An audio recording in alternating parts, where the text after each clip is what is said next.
Sarah Tasneem was forced to grow up sooner than her peers. When she was 15, her father gave her to a 28-year-old man to be married. My dad had become involved in a very kind of like, it's basically kind of like a cult, separate from like the religion of Islam, I think. It was your role as a girl that you would just, be a wife and a mom. Tasneem, who uses this name to protect her identity, said she was spiritually married to the man and taken away from her own family. We left the country, went back to where he was originally from, and came back about 6 months later when I was pregnant and 16 years old, and we were legally married in Reno.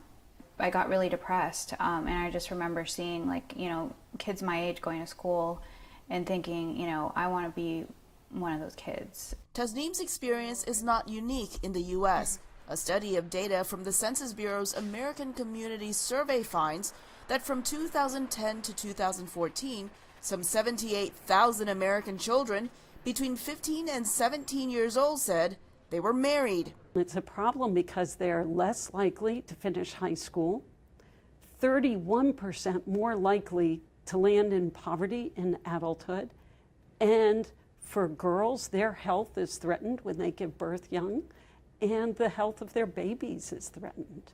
The data also shows an aspect of child marriage that sets the U.S. apart from other countries. That boys are getting married young, too. The study shows higher numbers of children of American Indian and Chinese descent were married. Immigrant children were more likely than U.S.-born children to have been married. This is not unique to any one religion.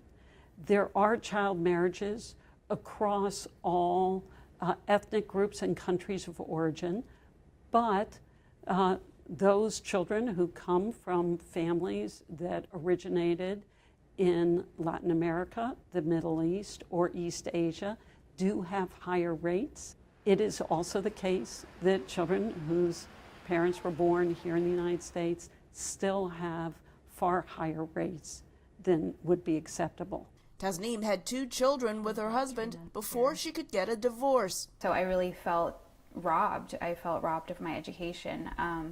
And to this day, I'm still fighting to get my education back. At 37 years old, her children are grown and she recently remarried. But getting to this point has not been easy. There's really no way to make somebody whole after, taking away their freedom. Researchers say survivors' stories may help the public understand the effects of being married too young. Elizabeth Lee, VOA News, Los Angeles.